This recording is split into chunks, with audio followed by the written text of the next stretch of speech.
ሰላም ሰላም፣ ጤና ይስጥልን ቤተሰብ፣ እንዴት አላችሁ? ደህና አላችሁ? በዚህ ቪዲዮ ላይ እርግጠኛ ነኝ ዘና ፈታ ብላችኋል ብዬ አስባለሁ። ሁለተኛ ደግሞ ማለት ነው ብዙ ትምህርት ከዚህ ውስጥ መውሰድ እንችላለን ማለት ነው። እንዴት ነው ትምህርት ከዚህ ውስጥ የምንወስደው ብላችሁ ብትጠይቁ፣ አንደኛ እንደዚህ አይነት ልብስ ማለት እንደዚህ አይነት ልብስ አለባበስ ማለት ነው። እንግዲህ አሁን ነገሩ ሁኔታው ተበላሽቷል። ከዚህ በፊት እኛ ኢትዮጵያውያን እንደዚህ አይነት ልብስ ማለት አይተንም አናውቅም። አሁን ዘመኑ ተበላሽቷል ማለት ነው። አሁን ነው ዘመኑ እየተበላሸው እና ከልብስ ውስጥ ትምህርት መውሰድ እንችላለን ማለት ነው።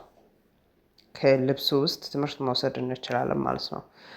ሁለተኛው ደግሞ የልጁ በቃ እሱ ስሜታዊ ሆኖ እያወራው ያለው ማለት ነው። የእሱ ነገር ሰውነቱን ስታዩ ማለት ነው በጣም የሆነ በቃ እሳት ሆኖ ነው የሚያወራው ማለት ነው። ብንድት ማለት ነው። ከሱ ጋር ማለት የሆነ ያለ ትምህርት መውሰድ እንችላለን። እንዴት ነው የአንድ ሰው ጸባይ ወይም እንዴት እንደዚህ አይነት ሰው ውስጥ ራሳችሁ መጠበቅ አለባችሁ። በቃ ይሄ የልጁ ጸባይ ውስጥ መውሰድ እንችላለን ትምህርት ማለት ነው። ቀጣዩ ደግሞ የልጅቷ ትግስቷ እንደገና ደግሞ ጸባዩ ማለት ነው።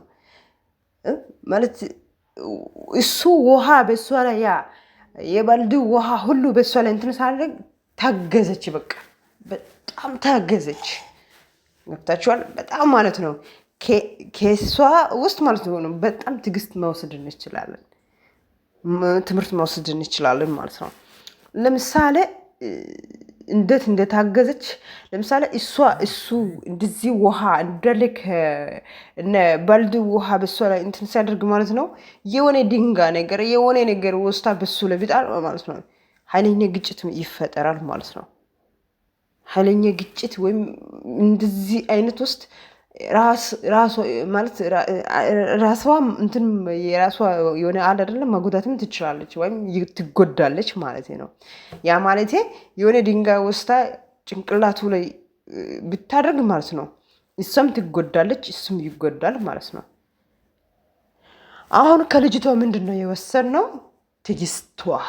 ትግስት በቃ ትግስት የሚባል አለ ነገር አለ አይደለ? ታገዘች በቃ ለቀቅ አድርጋ ያሞሃል እንዴ ምን ሆነ ነው እንዴ ያሞሃል እንዴ በትዕግስት ነው የወሰደችው ማለት ነው። ቀጣይ ደግሞ ያኔ ልክ እሱ በቃ የሆነ እሳት ሲሆን ማለት ነው ቀልድ እኮ ነው ብላ ለቀቅ አደረገች ማለት ነው። ገብታችኋል? በቃ የሆነ ለቀቅ አደረገች ማለት ነው።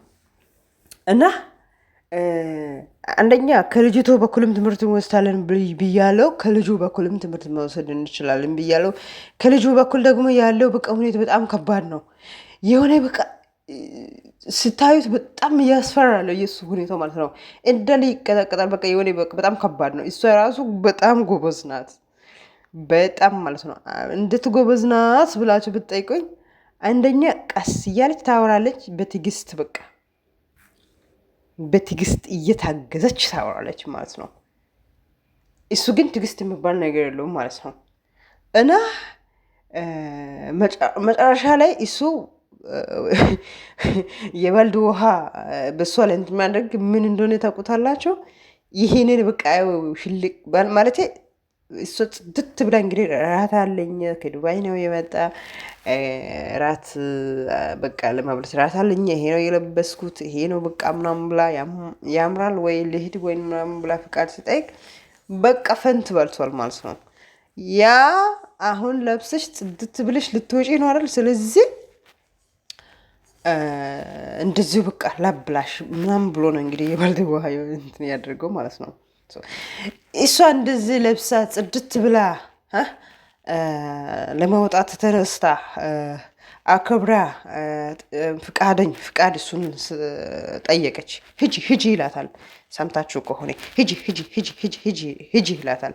ያ ማለት በቃ የሱ ሁኔታው ማለት በጣም በቃ ከአይምሮ ለሱ በቃ የሆነ አላደ ስሜታዊ ሆኖ እያወራ ነው ማለት ነው። ለሱ ከአይምሮ ከሱ አይምሮ በላይ ሆኗል ማለት ነው። ነገሮቹ በንዴት ውስጥ ነው። በቃ እቺ ልጅ አሁን ከሌላ ሰው ጋር እንደዚህ አይነት አለባበስ ለብሰ በቃ እንደዚህ ውጭ ላይ እንደዚህ ወጣ እንደዚህ ትሆናለች። በቃ ገፍታቸዋል። እንደዚህ በቃ ሆኖ በጣም ስሜታዊ ነገር ሆኖ እንግዲህ እሱ እያወራ ነው ማለት ነው።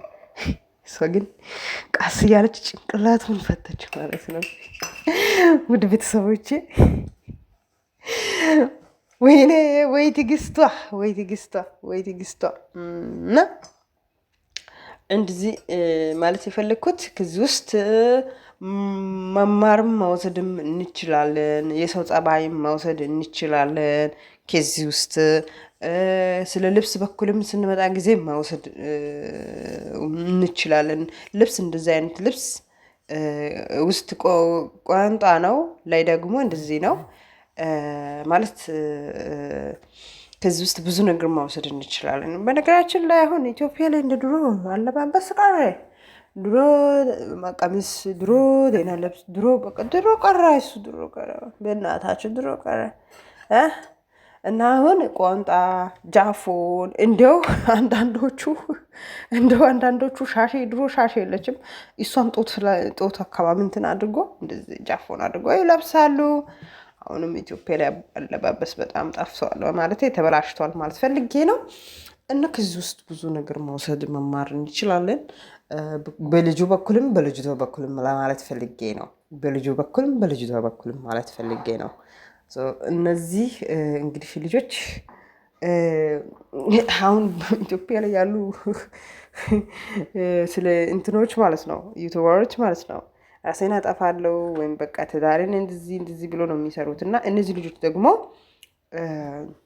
ትምህርት የሆነ ነገር ነው ማለት ያን ያካፍ እንትን ያደርጉት ማለት ነው። እና ውድ ቤተሰቦች ብዙ ነገር መውሰድ መማር እንችላለን ከዚህ ውስጥ ለማለት ነው ቪዲዮ የሰራሁት። ስለነበረን ቆይታ አመሰግናለሁ። ደህና ሁኑ፣ ሰላም ሁኑ። ላይክ እና ሳብ አትርሱት። ፈጣሪ ሀገራችን ሰላም ያድርግልን፣ ጤና ይስጤን። መልካም ጊዜ፣ መልካም ቆይታ። ቻው ቻው።